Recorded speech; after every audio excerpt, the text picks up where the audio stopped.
Novamente saúdo a todos os congressistas por parte do Senhor. Amém. Irmãos, pode sentar.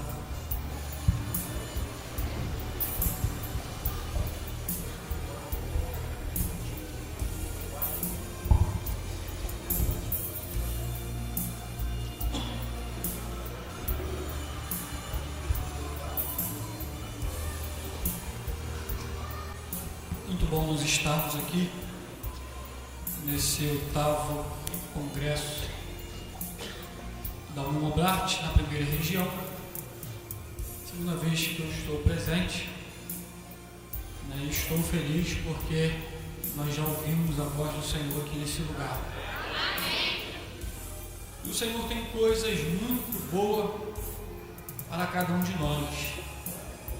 Nessa manhã, nós vimos o Senhor usar o seu ungido. É engraçado que pouco tempo antes, o pastor Misai, falando sobre o tempo intertestamental, ele dizendo que o Senhor, mesmo nesse período, sem termos nada escrito, o Senhor não deixou de fazer a sua obra, o Senhor não deixou de falar, e nós vemos o Senhor falar para nós todos os dias, todos os dias. Basta nós abrirmos os nossos ouvidos para querermos ouvir a voz de Deus. E nessa manhã nós ouvimos a voz de Deus aqui neste lugar. E o pastor Márcio falou sobre o tema desse congresso é jovens, preparai-vos para a velhice e para a morte. E o pastor Márcio ele falou sobre o preparo para a velhice. Ele trouxe as crianças aqui, mostrou o passado da mocidade, trouxe os casados e mostrou o futuro. E o Senhor usou grandemente para falar sobre a velhice. E eu queria falar hoje, como o tema é preparar para a velhice e para a morte, ele falou sobre a velhice. Eu quero falar sobre preparar-se para a morte. É ruim, pesado, falar sobre morte, mas é a realidade. É a realidade, a certeza que todos nós que estamos vivos temos. E se Jesus não voltar e não formos transformados, nós iremos morrer. E como se preparar para a morte? Se preparar para a morte é você fazer um plano funerário, pagar todo mês, para quando você morrer, ninguém ter trabalho, de gastar dinheiro, de fazer o sepultamento. Não. Preparar-se para a morte, é algo muito maior do que isto. Porque quem escreveu esse texto foi Salomão, segundo o que a gente sabe. E pelo que a gente entende, Salomão escreveu esse livro do Eclesiastes já na sua velhice. Pelos livros que nós lemos de Salomão, talvez Salomão escreveu Cantares quando era mais novo, que ele fala sobre amores, sobre namoro.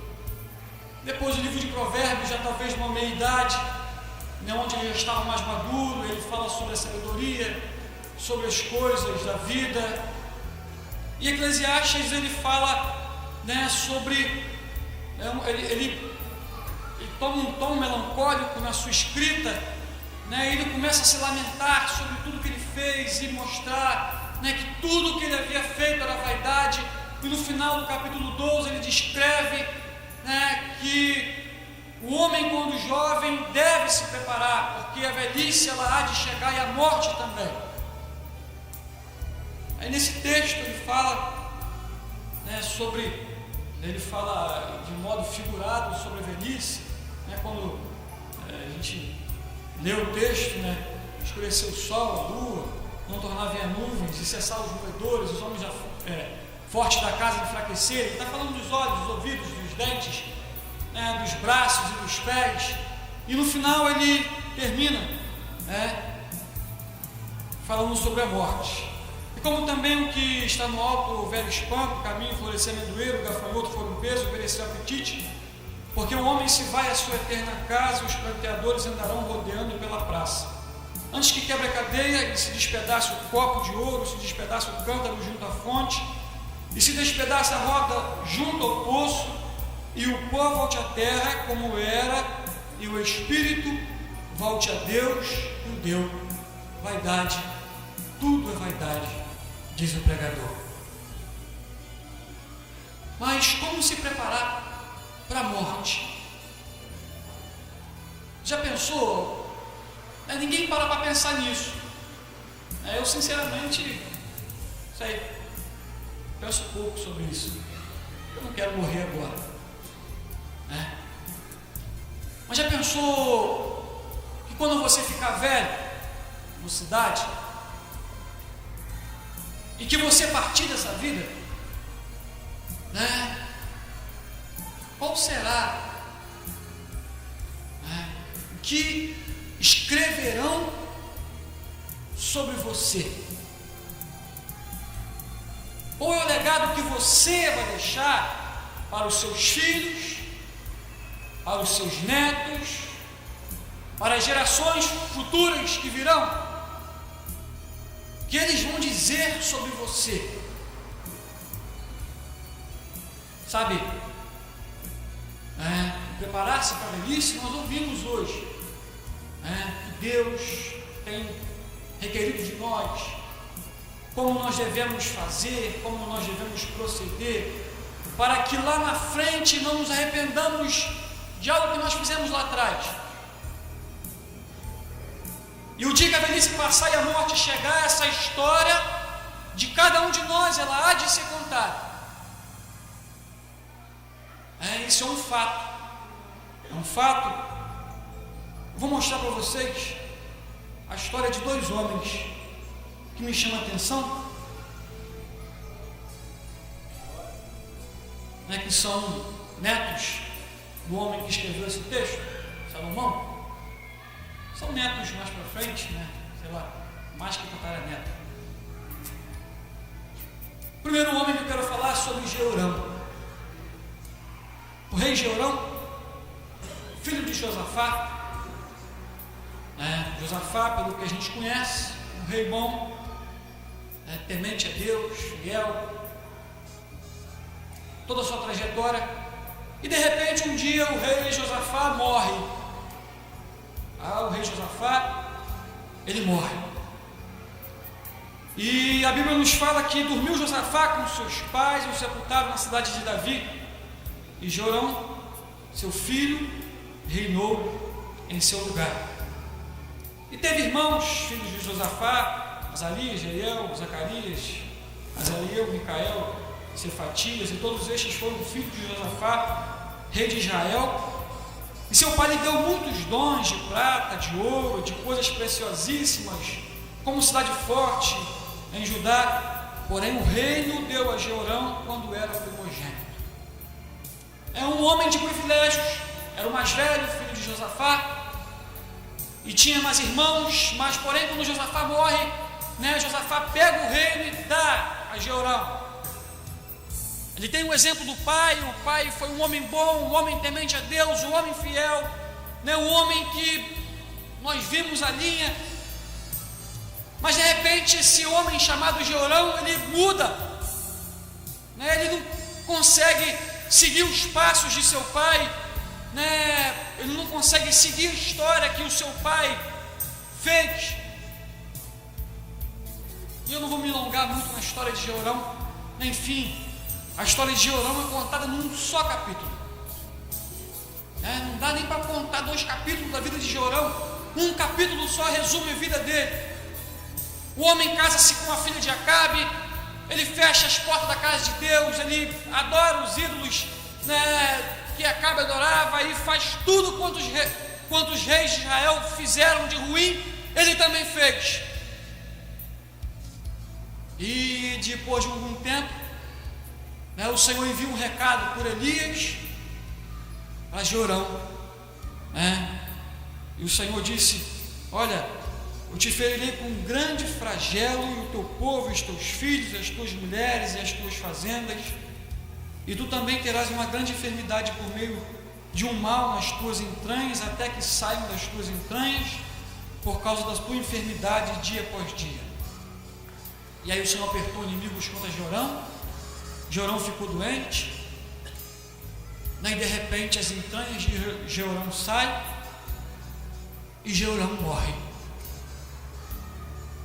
Aí no último versículo da história de Jorão, para resumir a história dele, o último versículo consegue resumir toda a história da vida de Jorão. E era da idade de 32 anos quando começou a reinar, e reinou em Jerusalém 8 anos, e foi-se sem deixar de si saudades. Olha como resume o último versículo, a última frase da vida de Jorão. Com 32 anos começou a reinar, reinou 8 anos e morreu, e foi-se sem de si deixar saudades, e o sepultaram na cidade de Davi, porém não no sepulcro dos reis. Que história, que história desse homem, que se resume num só versículo, numa só frase. Depois de algum tempo, 5 gerações depois, contei, nasce um outro rei, talvez, eu acho que tataraneto de Jorão, e ele começa a reinar. E a história desse homem, que se chama Ezequias, ela é um pouco diferente de Jorão.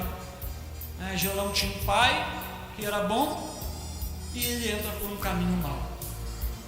Ezequias tinha um pai mau, porém ele não segue o caminho de seu pai. Ele viu o que aconteceu com o seu pai, a trajetória, por qual caminho ele andou, qual foi o fim do seu pai. Então ele resolve mudar todo o rumo da história de sua vida e diz: eu vou servir o Senhor. E Ezequias começa a servir ao Senhor, e abre o templo, estabelece o culto, e faz a Páscoa, e faz um monte de coisas boas para o Senhor. E quando ele chega na sua velhice, o Senhor usa Isaías e fala: você vai morrer.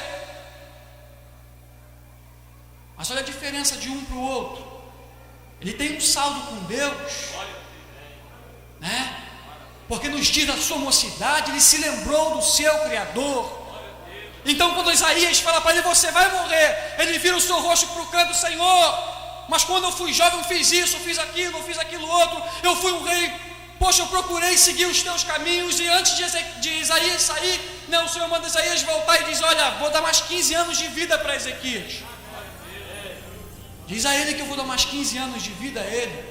Então Isaías chega e diz, e ele vive os seus 15 anos, e eu resumo a história de Ezequias também numa única frase, num único versículo.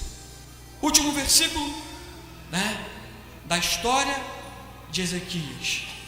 E dormiu Ezequias com seus pais, e o sepultaram no mais alto dos sepulcros dos filhos de Davi, e todo Judá e os habitantes de Jerusalém lhe fizeram honras na sua morte.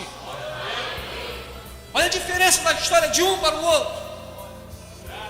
Isso é o se preparar para a morte. A história que um seguiu e a história que o outro seguiu.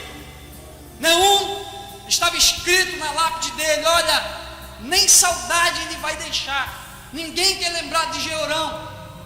Ninguém sentiu a morte dele, talvez ninguém tenha chorado. Mas o outro não. O outro foi sepultado no mais alto do sepulcro de Davi, e o povo honrou até na sua morte.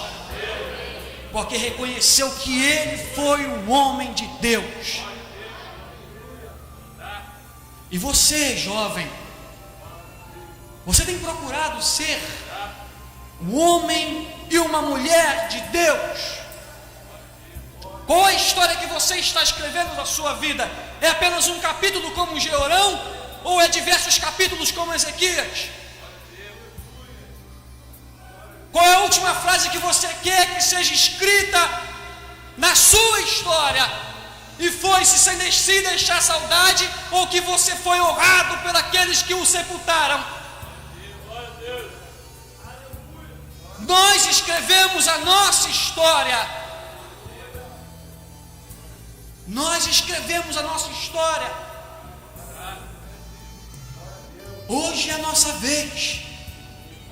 É tão bom nós pararmos e lembrarmos de homens de Deus e mulheres de Deus que Deus já usou nessa obra.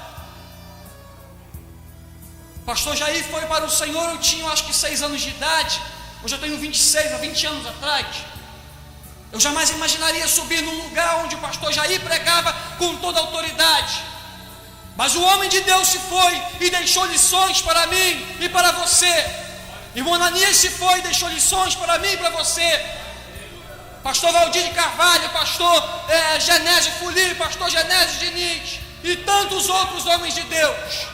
E eles já se foram e deixaram a sua história escrita. E hoje é a minha vez de contar a minha história. Hoje é a sua vez de você contar a sua história. E o que você quer que seja contado da sua vez? Aí me faz lembrar de uma experiência que eu até já contei, mas vale lembrar. Eu tinha 12 anos de idade quando eu recebi a notícia: minha mãe faleceu. Notícia triste, momento triste nas nossas vidas. E eu naquele momento de desespero, um monte de irmão, eu era um dos mais velhos. Eu me ajoelhei na minha cama e perguntei ao Senhor: Senhor, o que será de nós? E nesse exato momento, quando eu só fiz essa pergunta e eu abri a Bíblia, o Senhor falou para mim, Eclesiastes capítulo 9. Goza a vida, vai pois, come com alegria o teu pão e bebe com bom coração o teu vinho, pois já Deus se agrada das tuas obras. Em todo tempo sejam alvas as tuas vestes, e nunca falte o óleo sobre a tua cabeça. Tudo quanto tiver a mão para fazer, faz-o conforme as tuas forças, porque na sepultura para onde tu vais, não há obra, nem indústria, nem ciência, nem sabedoria alguma. E o Senhor falou para mim naquele momento: a vez da sua mãe passou, agora é a sua vez. E eu me levantei e entendi que o Senhor queria algo de mim, porque a missão dela estava cumprida. Ela teve os 12 filhos dela, ela ensinou o que tinha que ensinar para cada um de nós. Mas o Senhor disse para mim: nunca falte óleo sobre a tua cabeça, e que em todo tempo as suas vestes sejam alvas. Tudo que vier à tua mão, faz-o conforme as tuas forças, porque na sepultura não tem nada. Faze-o. Hoje é o nosso dia de contar a nossa história. E como você tem contado a sua história? Como você tem contado a sua história? Vamos contar a nossa história de forma positiva, para quando partirmos dessa vida, que na nossa morte as pessoas se lembrem: não, ele foi um homem de Deus, ela foi uma mulher de Deus. E além disso, e além da história, muito além da história, que é mais principal ainda, a história que contarem de mim, que não importa muito, é o pós-morte. Porque nossa vida não acaba aqui. Aqui é um momento passageiro. A minha vida é lá em cima. Lá. É lá que eu tenho que juntar o meu tesouro.